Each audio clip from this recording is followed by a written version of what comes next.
Hello, everyone. Thanks for joining me today to talk about API security.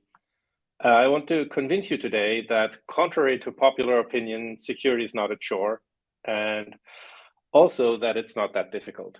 The talk is not going to focus on nitty-gritty implementation details. There are tons of great great books out there, and I'll link a couple during this talk.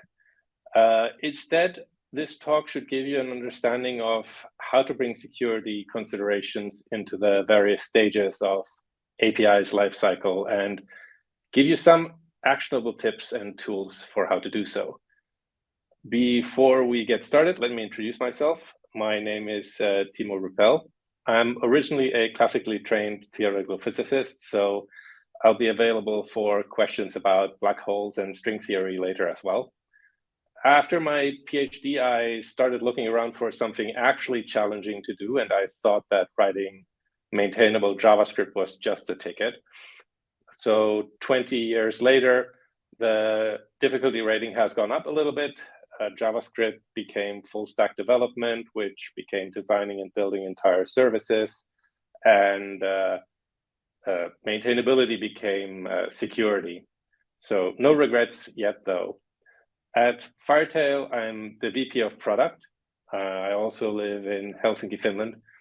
And this makes me more aware than most people in the audience probably of the following fact. And this is unfortunately true figuratively with respect to API security, as it is true literally for the weather here in Finland. I should point out, though, that it does take them 7 seasons for the winter to actually show up. So this is hopefully not as alarmist as you might assume. However, when you take a step back and look at the API scene, it's easy to see that there are cause for some concerns.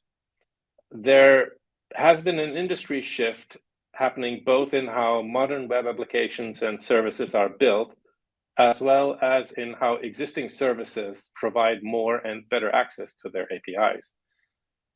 There is an entire service category for applications that specialize in connecting other APIs together.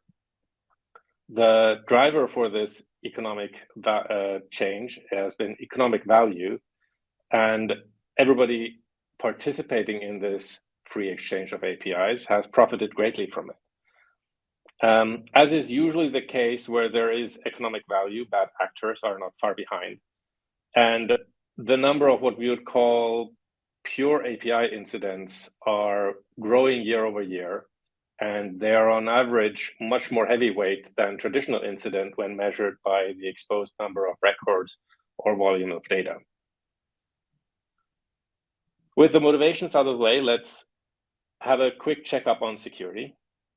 The CIA Triad is an established way of thinking about security of IT systems. And while these might seem like some abstract top-level concepts, it is easy to connect them to more concrete security concerns. For example, the OWASP top 10, which hopefully everybody is familiar with. If not, I highly recommend reading up on it. We also have published a guide on the topic, and you can find a recent webinar on our website as well. It should be noted that although quite extensive, this is only a top 10 list. It enumerates the most severe symptoms of failures in the underlying aspects of security. So when you design an API with security in mind, I would recommend focusing on the core principles instead of blindly checking off items of the OWASP top 10 list.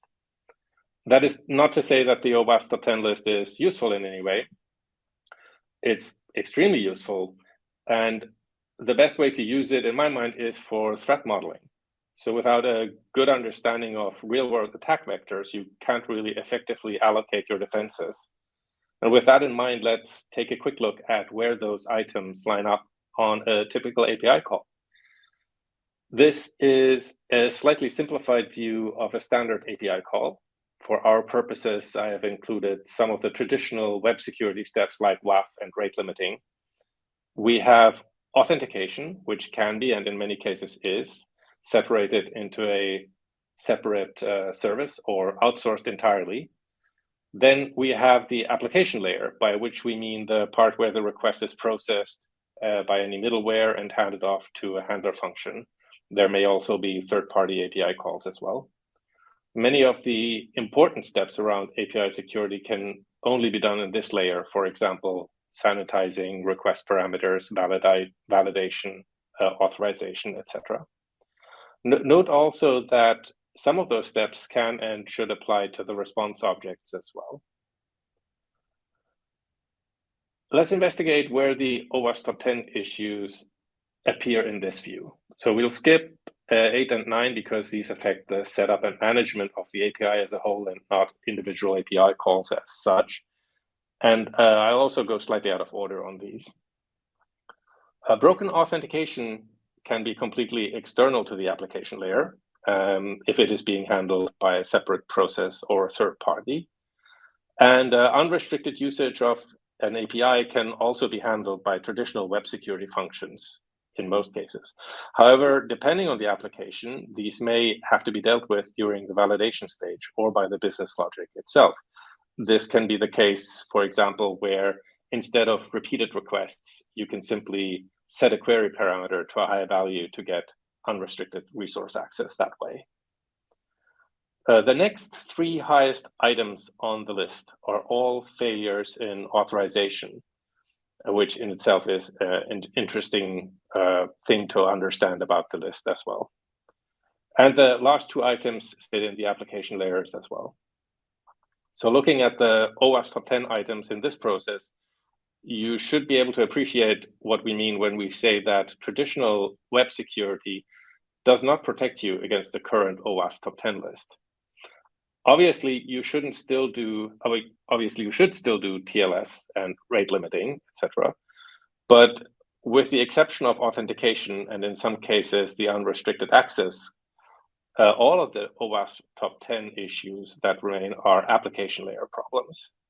And of these, the top 3 are authorization issues.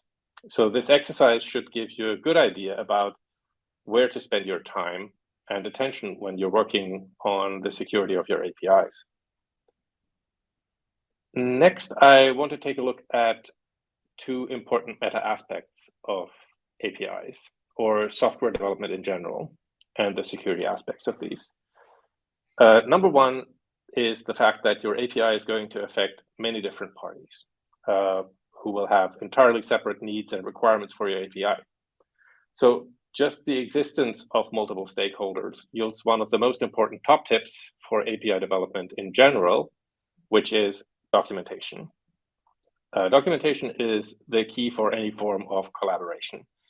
I also want to stress that even for single-person companies, you should not work on an API without documentation. Even if you're working on an internal API that doesn't have any external consumers, your future self from 2 years in the future will thank you for properly documenting all your weird but brilliant at the moment solutions that you're implementing. The other universal truth about software development is that it's never finished.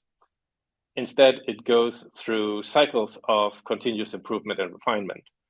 So during the cycle, features may change, be replaced, or simply removed. And as a newbie developer, the first time you end up with a feature in the retirement bubble is exactly the time when you realize that you need the second most important thing about API development, which is versioning. So this primarily helps API consumers in their own development cycles, but it also helps with debugging and incident response, and it can allow the DevOps team, for example, to verify that only allowed versions of an API are deployed. For maximum effectiveness, be sure to have the version information present in responses and logs. And also consider that it should not only be the endpoints themselves that are versioned, but also the data models, response data formats as well, especially if they are complex. So let's spread this field open and see some additional factors affecting the API ownership experience. So there's tons of stuff here, and handling it all may definitely feel like difficult, lemon difficult, but it's not really as bad as it looks. I've highlighted the part where most people put most of their effort, and that's not entirely bad that they do that. The single item here can fill an entire university course by itself. As mentioned already at the top of the talk, I won't get into all the nitty-gritty stuff like never use integers for anything that is not a quantity kind of stuff. I'll only point out a couple of very good practical resources on the topic. J.J. Tiwax and Arnaud Lorette are both experts in the field, and they've written reference-grade books on the topic of API best practices and security. I highly recommend them. My job is more to convince you that it doesn't actually require that much effort to take care of all the other boxes. And so with that in mind, let's start with the design process. We already talked about the stakeholders, and for any new feature, you would usually start out with the consumer and the usage patterns and expected data content that would lead to data models, functionality, and importantly, access control. The security team would have requirements for admin functions and admin access, and the data models, functionality, etc., would yield consumer documentation and so forth. If I were to guess in this process, the most neglected part for most APIs is the compliance team's box.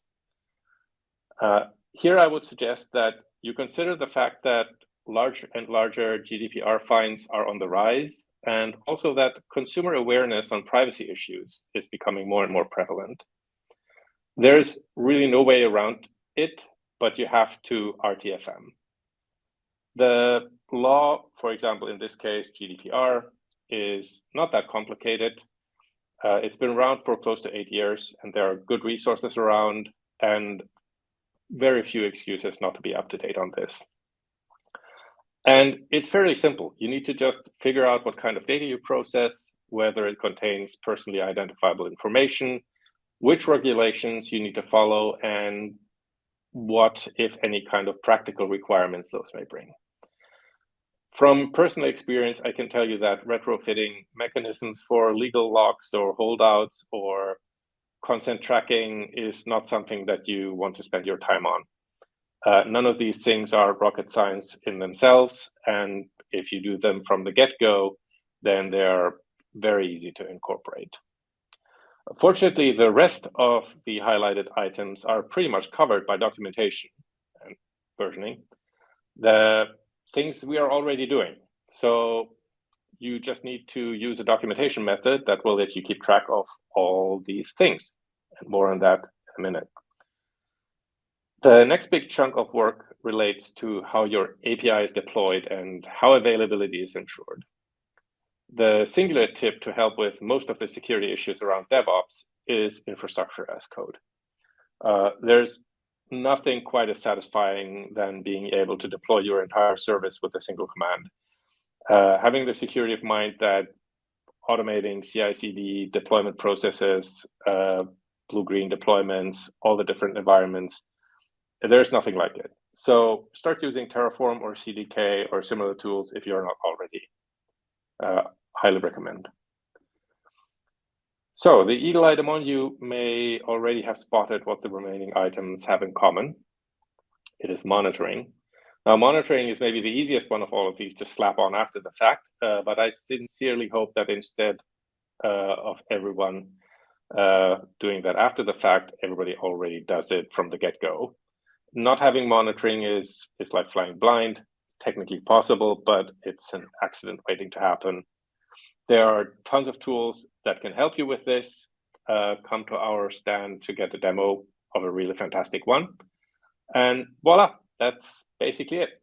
With just these few things, we have pretty much covered everything and greatly expanded the security stance of our API. Now let's finish up by taking a look at the biggest impact item here, which is documentation, as already mentioned. There are a few options when it comes to documenting your APIs. The current king of the hill is OpenAPI, formerly Swagger.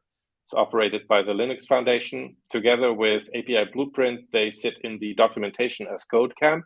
This is to say that they are document formats that can be used by automation tools. The opposite of this is code as documentation, which is represented by GraphQL and Protocol Buffer, which itself is used by gRPC. And finally, JSON schema is a generic JSON validation framework that can be used to roll your own documentation format. It's also internally used by some of the tools that operate on OpenAPI or API Blueprint, for example, for request and response validation. Now, abstractly, the greatest function that documentation has to offer is being a single source of truth. And that is also why it's so good for collaboration.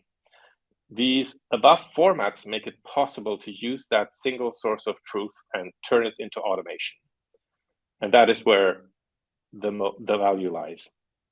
Using OpenAPI and tooling like Connection or Express OpenAPI makes it trivial to ensure proper authentication, validation, sanitization. There are literally hundreds of tools for mocking, linting, testing, fuzzing, IDE integration, etc., etc. I want to point out that authorization is an interesting one. The OpenAPI spec does not handle authorization. We have a project in closed beta around this. As usual, hit me up for some more data if you want. But otherwise, if you take a look at this list and remember the threat modeling we did earlier, and also take into account which problems automated documentation can help you with in the stakeholder lifecycle stages, you can easily see why we say that documentation is the most important thing about API development. So I hope this has provided you with an overview and maybe some new perspective on API security and how to get the most bang for your buck when working on your APIs. As I've mentioned at several stages of the talk, we specialize in this sort of work, and we definitely look forward to talking to you about all of this stuff. Thank you.